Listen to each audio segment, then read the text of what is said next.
actually the next question I had for you. You've obviously worked football at multiple different levels and through grad school, where it was mainly, that and rowing, although rowing probably taxed you a lot more. Did a little What's bit. the biggest difference that you see now? So obviously work with Brandon and Dan and got an insight as to what they're doing behind the scenes, and you covered a lot of stuff, but what do you see now that you are a staff position? And so what does that look like to you? And what are some things you've realized, oh man, I didn't know this as a student, or I wish I knew this, or these are what Brandon and Dan were dealing with on a daily basis? So much logistical stuff, like so much logistical stuff, whether it's dealing with insurance companies or making phone calls to doctor's offices or setting up appointments or rescheduling appointments or dealing with scheduling around academics. It's so much logistical stuff. Being a staff member, I'm now able to control a lot of that. And so I kind of wish I had a taste for that when I was at Delaware. I kind of did with rowing because that sport was really mine.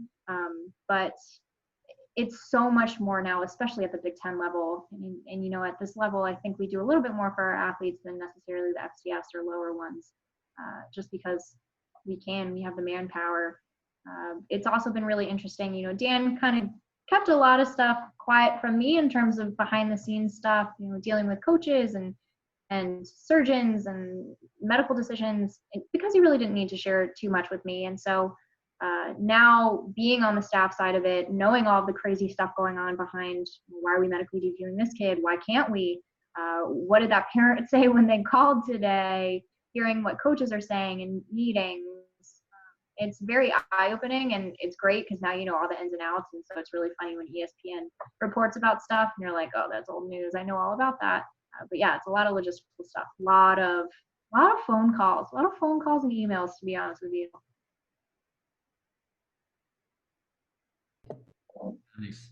That makes sense. There's a lot of things you almost, I'm not gonna say took for granted, but it's just we were all sheltered from it. It's a lot of blissfully unaware. That's how I like to word it. Yeah. But you can always take that tying into the last point that we talked about, as you understand those two perspectives now, you can always try, and it's not going to be the same, but try and let those students know, or whoever is helping you out, kind of let them know, like, hey, this is almost like a case study of what I did today, and some things that you'll have to eventually one day deal with. But it's a conversation, and I'm sure the underlings will respect you more and appreciate it.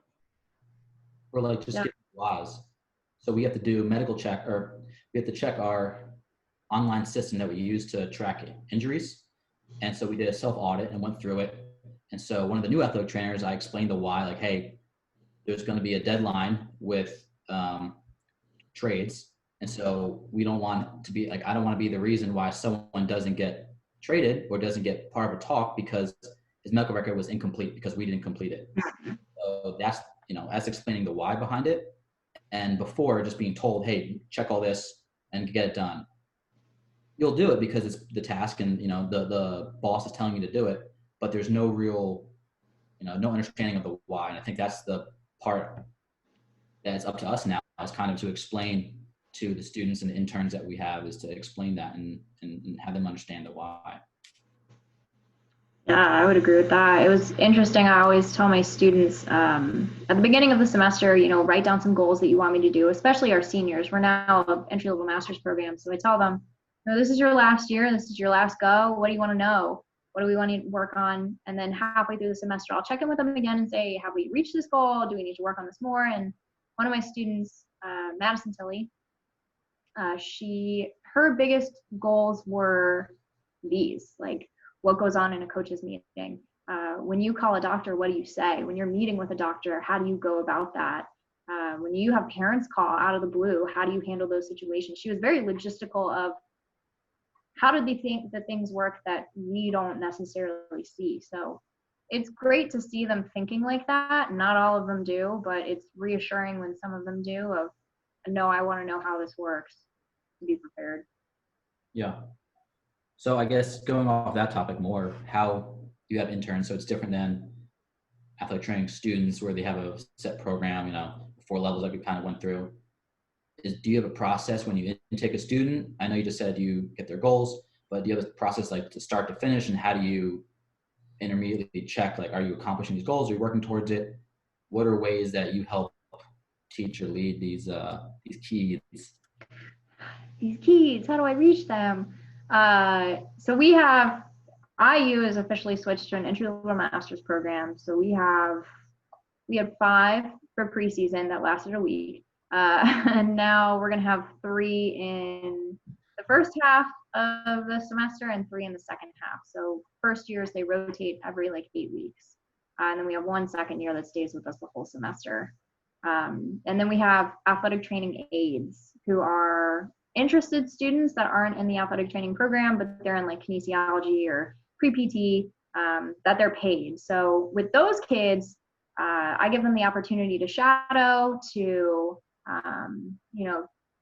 get as much out of athletic training as they can, while also being as hands off as we can keep them, because they're not in the program. But for them, I have them write down some goals. We talk about their future, how we can help them get there. I have one student who's pre-med, and she really wants to be a foot and ankle ortho. So she's going to go see a surgery next week, I think. But then with our students, at the beginning of the semester, I'll have them sit down, tell me what their goals are. If they're seniors, I have them write down like long-term, short-term, and then I write them down to make myself accountable, because I will forget, and my students know I'm notorious. If I never write anything down, I've forgotten it. So there have been many times where they say they need to have off, or like they need to go somewhere, and I'll be calling them like, where the heck are you? And they're like, told you. But I try to make them as goal-oriented as possible. It's one thing for me to like get them going and get them excited, but you really need to, especially in athletic training, I think, and you guys can tell me if I'm wrong or not, like you have to be internally motivated, or else it's just not going to work. So I try to get them as internally motivated as possible by having them set goals. And then over the course of the semester and the year, I try to help them along that as much as I can. So if their goal is to whatever it might be, do you sit down with them or challenge them during it, or do you wait for them to come to you and then kind of go about that way, I guess? How do you check at the end, like, did you reach your goal? So I'll do both sometimes. I again am that preceptor that's not just going to hand stuff to you. So if a student says they really want to work on their eval skills, or if they really want to be a part of an on-field eval, or something that's tangible for them, and that's something that I don't have to necessarily help them towards, I'll wait. If you're not going to see the opportunity in front of you, then you maybe don't deserve that opportunity. So if it's an eval and there's an athlete that comes in the door and they're looking for someone to look at their knee, and that student's hiding in the corner, absolutely not am I going to pull you out and have you do it, because you're not seeing this opportunity. Should I maybe be pulling them out? Yeah, and sometimes I do. Or, if it's a situation where they're not necessarily going to go up and talk to a doctor, but they really want to go meet this doctor or pick their brain, I'll initiate that and I'll have them talk to them. But if it's something that they can do on their own, and the football experience just affords them that opportunity, sometimes I'll just let them wait. And if at the end of the semester they're like, no, I did not accomplish this goal, then I will let them know, well, you missed X amount of times that you could have done this.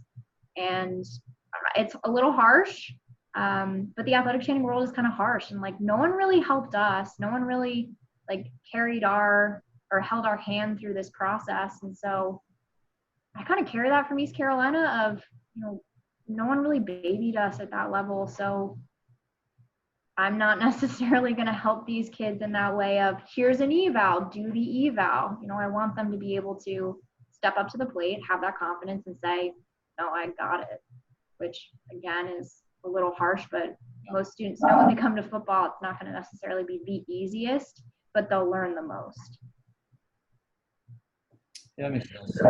I think one thing I'm guilty of is if someone, like a student, reaches out to me and asks for something, I might be guilty of giving them too much. Whereas, like, I'm trying to help them a lot. Like, I'm ecstatic that they reached out to me, and I do want to help.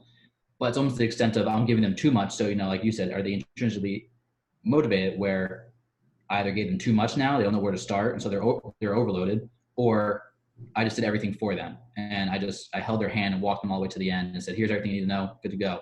As opposed to maybe giving them little nuggets here and there and kind of seeing who, like, I have a list of interns that have reached out to me, and maybe 1 person to 2 on the list have been repeat customers where they'll email me multiple times.